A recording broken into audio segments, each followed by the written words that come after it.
Hi guys, welcome back. We are now on video 2 for chapter 8 and we're moving on to Keynesian beliefs. A quick reminder, for classical economists who stand in polar opposite as far as their position on how the economy functions, they believed, the classicals, that supply creates its own demand, that competition keeps any form of price, and that includes interest rates and wages, at equilibrium, and that the government really should kind of sit back and not really do much, even refereeing, not all that much in refereeing. I also gave you the image that to them an economy is like making pastry and the government is the chef, and they should really hardly ever touch it. Now, Keynesian beliefs are very different. First thing you need to remember is that John Maynard Keynes believed in capitalism. This is not about capitalism versus socialism or something like that.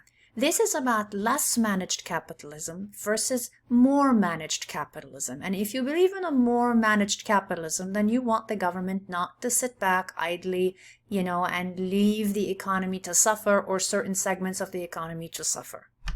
The first belief is that demand creates its own supply. I was telling you about the egg and the chicken thing going on. Well, to Keynes, businesses will not come to a town until they run a study that says to them they already have the customers they need in that town. So if we were in Western Massachusetts to say we need to attract the kind of business, like for instance, the East Coast Silicon Valley is in Boston. If we wanted to duplicate that in Western Massachusetts, well, we need to give those businesses an incentive to come to Western Massachusetts. And to them, an incentive is much more than, for instance, a tax break of some sort or a subsidy. It's also, can we find the right workers? Can we find the right employees, the right employment environment in that area? But most importantly, if we are there, does that generate the kind of business that we're looking for? So it could be IT, it could be retail, it could be restaurants, whatever it is, that when a business decides that they want to invest in an area, they usually run a study to find out if they can actually succeed and have the sales, and does the income in the area meet up with what they are, the level, the caliber of what they are actually trying to sell. Well, to Keynes, it won't work like that. So if an area is not doing so well, Keynes would want the government to come in and boost demand first. How would they do that? Perhaps it's the government that has to provide some employment or some training. Perhaps the government needs to subsidize some small businesses, help the community have a college that can train them, not just educate them, but train them in certain skills that perhaps can be coveted by businesses, so they do come to an area. So he thinks first you need stronger demand before you can dream of having supply. So which one comes first to a Keynesian or a modern, basically, economist? Demand. 2. Increases in real disposable income and employment are key to long-term upturns. In other words, to classical economists, everything is hunky-dory so long you have enough competition. To Keynesians, well, you don't always have as much competition as you like, and you may never get it to that level that an economy requires or a market requires without individuals having enough real disposable income. I will remind you again about disposable income. Disposable income is what you have left after you've paid all your necessary bills, and it's the only kind of income that you can save all of it or a portion of it. So the idea here is when individuals, you and I, have more disposable income, not only do we spend more and buy more, but we actually also save, as in invest for our futures, in our homes, in the stock market, in anything that boosts our wealth. That is what keeps employment going, because when you have more real disposable income, you're also more likely to seek more education. We live in a world, I know from me, you know from you, your ongoing education cannot all be on your employer. Some of it is out of your own pocket, out of your own time, where you have to develop your skills above and beyond what an employer might provide to remain competitive. And so here we say, well, if you have more real disposable income, you can reinvest in yourself, you can reinvest in your skills. That bolsters employment, and you're able to benefit more of the local businesses so they keep on thriving and they keep on growing. And the third one is that the government If the government does not intervene, the economy would be in some sort of recessionary state. In other words, to a Keynesian, government intervention is a good thing. To a classicals, they don't feel there is such a thing as an intervention so much as an interference, as if the government is not capable of stepping in and making things better. And that is really nonsense, because so much of what works is because there is a government. I mean, can you imagine no police department, no fire department, no emergency services, nobody is removing the snow, nobody is picking up the trash, nobody is funding the schools, nobody is subsidizing the college you are attending right now. I mean, how does that work exactly? However, sometimes the government is too big and the management or the supervision perhaps is not where it should be, and maybe some things are not as efficient and maybe they are not as productive.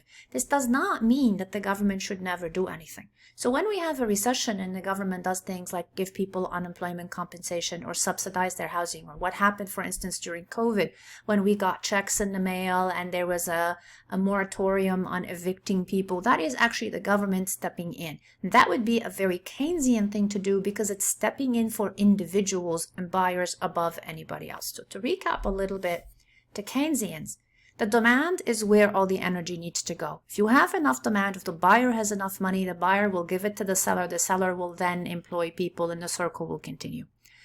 The key is real disposable income. It is not prices and where they are, because an economy is really hinges. It is built on two things: how much income there is and what the prices are against that income. The question is which one of those. It's kind of like if I said to you, which one is more important, your left hand or your right hand? Obviously you want both hands. But I would have to say, if you're right-handed, your right hand is more important. If you're left-handed, your left hand is more important. What we cannot seem to agree on in economics is, you know, who's left-handed and who's right-handed. It's a little bit like we want them both in unison, but it really one becomes more dominant than the other and one matters a little bit more. A little bit of a key point here: aggregate demand, which is aggregate expenditures total. The word aggregate is like the word total. I would like to pause here for a minute and talk to you about developing your language. English is my third language. I love the English language. It's intricate and layered and colorful and textured. I can just go on and on about how much I love the English language. But I can have to say, because it is so big and so layered, you get lost in the shuffle a little bit. And so there have been many studies that show how when we are articulate and we have some sort of eloquence in our speech, that doors will open up more for us professionally. And I really would like you to be that person. And one way is to develop your language. The word aggregate equals the word total. You may want to sign up for one of those word of the day and really pay attention every day. Eventually, you'll begin to learn words like equanimity and concupiscence and symbiosis and just so many wonderful words. And one of them is aggregate, total. So if you remember, an economy is made up of 4 expenditures. They are consumption, investment, government, and net exports. What we're talking about here is that these 4 combined can forever be inadequate for an economy if the government does not intervene and make sure there are enough jobs and that the income for those people who are employed is keeping up with inflation and beyond so they can actually build wealth. This is the key here. Now, I'm sure after I told you all this, you feel like, I don't know, they kind of both make sense to me on some level. Well, yes, they are your left hand and your right hand. And you want both of them. Who doesn't? And if you're like me and you were born in a culture where if they tie your hands, you can't speak, you can imagine. Because I conduct, you can't see me right now, but as I talk to you, absolutely my arms and hands are moving because they are very essential to how my brain works. And that's true for an economy. I mean, that is the bread and butter, speaking of baking. And to complete that metaphor, to a Keynesian, the economy is bread, the government is the baker, the government needs to get in there, roll up its sleeves, knead that economy. In other words, if we were to use a sports analogy, to a classical economist, the government should be the referee that rarely blows the whistle, and if they do, it's because there is monopoly going on. To a Keynesian, the government is an active player. It is absolutely not a referee. It is in the game, even though sometimes it is the referee. And you know that because if you look here, one of the four major players is government. And if you remember from the chapter we went over before, government expenditure is almost the same as investment expenditure. They tend to be very close, so they have almost equal weight in an economy. So to say the government is on the sidelines and should play a very small role, there is something naive about that, and there is something that doesn't work in modern day society. Okay, I'm going to stop this video right here and pick it up with a little bit more of a breakdown from a Keynesian perspective about wages and prices in just a minute. You guys have a good one for now.